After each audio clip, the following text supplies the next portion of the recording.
We're here with Kristen Mobilia, running for City Council in the City of Boston. Kristen, thank you very much for coming in. Thank you. We have two questions for you. The first one is, what do you believe is the current state of the Boston Public Schools? What grade would you give it now, and what grade would you have given it when Marty Walsh started 4 years ago? Great. Well, Kevin and Peter, thank you so much for the opportunity. Thank you, DigBoston. I appreciate everybody who's viewing as well. I think that the Boston Public Schools is something we should all be concerned about. Success within education for children within the city benefits us all, and it's a very important topic. So thank you again. In terms of the questions that you just asked, the state of the Boston Public Schools, I'd like to just maybe go back a notch and give you a little bit more of a background in terms of where my mindset has come from. I'm very much a public school supporter.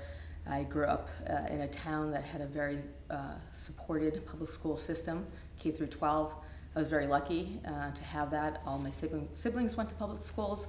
My mother started her teaching career in Boston and finished in the Milton Public Schools. So we spoke about education at the dinner table.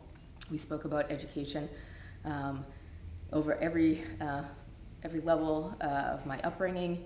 When I'd come back from college, we'd speak about it. A lot of my friends were within the education program. So this is a topic that is near and dear to me, and I believe that you should always keep that conversation going because education is so important. In terms of where the public schools are right now, it's a complicated question. And I believe that there are schools at various ends of the spectrum. We have a legacy within Boston that we should be very proud of. It's the first public school system, first public school, first public day school for the deaf. We have historic education legacy here that we should be very proud of, but doesn't always match up to where we are. And so in terms of matching up the higher education that surrounds us every day, it's not quite there.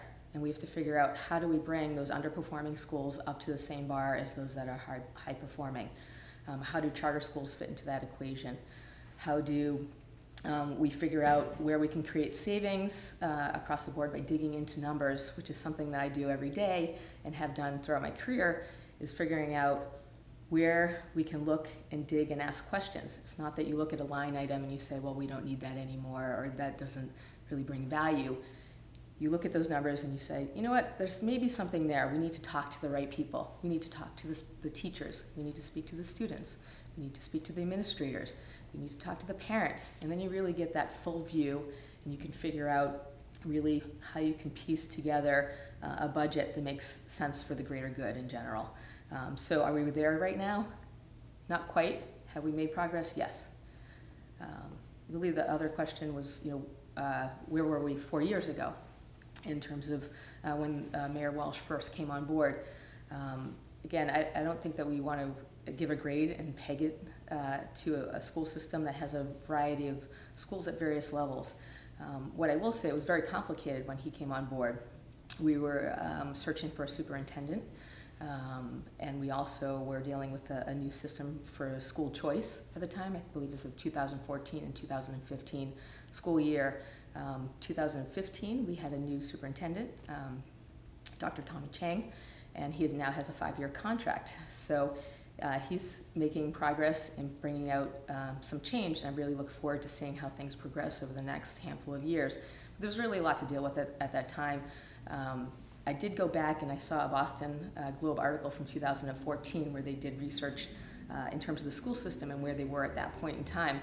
One of the big things that stuck out is that many staff across the district within the public schools were not clear as to what the vision and mission of the public schools were. And if everybody is not rowing in the same direction and has the same goal, you really aren't going to get to where you'd like to be. Additionally, there was another study that was on food services and where things were at that point in time. It was completely over budget by millions, dysfunctional, and now you've probably read in the papers this summer we now have a new food service program. 3 years later, a little longer than I think it should have taken, but progress. We are making those changes and saving millions so that those dollars are now going into more focused programming for students, and that's really the way it should be. Okay, great. Our second question is, what specifically are you going to do to improve the schools? How many schools will you visit in your 2-year term if you're elected? What programs would you add or subtract? And how much money, if any, do you think the schools need to reach this high level that you suggest in your first answer? Sure. I mean, there are quite a few schools in the system, and I think that within 2 years, you could get to them all. I think that when I looked at a map of all the schools, there are obviously quite a number of them. When I looked even more specifically within the district, District 8, which is where I'm running for Boston City Council, we really need some earlier education opportunities for our residents there. The elementary schools, middle schools just aren't sufficient for that general area, and I think that that's one thing that I think that needs to change there, and consider potentially creating some new school locations. In terms of, sorry, I'm forgetting the next question. Problem. So what programs would you add or subtract, and how big do you think the school budget needs to be? Sure. I did dig through the budget. It is thick. It's a very big budget. But again, I'm used to numbers. Going through every line item, it was page upon page. And what I realized is that I'm not an expert. I need to have more conversations and understand how the budget was put together, what the parental input was, what the student input was, and really understand why certain choices were made. So I don't want to answer that question thinking that I'm an expert, but I am someone who loves to become more of an expert and really understand a situation, and that's what I bring to the table and will do as a city councilor. I think that although it's tough to go through stacks and stacks of material, it's essential really to understand and to be an effective counselor to do that. In a general sense, I believe that we have to figure out how we can bridge the gap in terms of the opportunities that students have across the entire city. And not everyone gets that same opportunity, whether or not it's things that are happening in the classroom or outside of the classroom in terms of extracurriculars, not only during the school year, but during summer sessions, during breaks.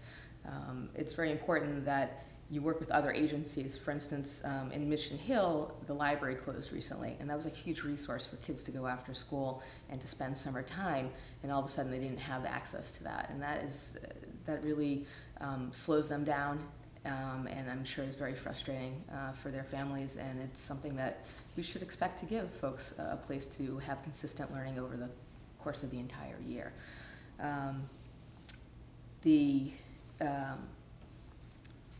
There's been change in recent years in terms of thinking about equity versus equality. And it's true that one student, what you can give one student is not exactly the recipe for success that you can give to another student. With the weighted school funding, that has helped. We still aren't there fully, but it's a step in the right direction to give people really what they need to create success for themselves. I dug a bit deeper in terms of the budget and what's happened in trends. I like to look at those types of things. And so the current school budget, I believe we're getting about a 4% bump up from the prior year, and that's with about a 2% inflation. So there is a real increase in terms of the overall budget. Also, if you go back 5 years, there's been a 6% increase, and again with a 2% inflation. So we have been increasing the actual budget, but then you want to peel back and say, all right, so what are we spending per student, and is it effective, those dollars? So I was looking at schools in Massachusetts. In the top 10, Boston Latin is top. Obviously, a number of schools in the city of Boston are not close to that top area. But how do we compare to other towns in the top 10? And so I looked at that, where the top 10 schools, the lowest that the per pupil amount for a student was about $12,700, and the highest is about $22,000. That was Weston. And so where does Boston fall? We're more in the 19, 20, 21 range. And does that mean that you need certain dollars to be successful? Well, you need the dollars, but you also need other things. Some towns have more of an infrastructure to help students outside of school. they could have better economics that students within Boston may be challenged with. There's a high percentage of students, I believe almost 50, who have English being a second language. That's a true barrier, and you do need additional funds in order to get over that. But that being said, I think it's not always the right answer to keep throwing money at a problem, that you have to dig deeper. And I think we have a good budget at this point in time that can be evaluated. Whether or not that goes higher or lower, I think still needs to be determined, but I think we're in the right ballpark. Okay, great. Anything else you'd like to say about the schools? You know, I think that we have an amazing structure, an amazing history, and we have parents and teachers and administrators and communities who care. And if we can just come a little bit closer to really figure out how we can focus on the absolute needs that the students have. I know things take time. I'm someone who has patience. And I think that's what you need. But some kids, you know, can't wait more than 4 years as they start high school and they head out. They need more action, and I think that we need to spend more time well before the school year starts in order to get them the resources that they need. Great. Thank you very much for your time. Thank you.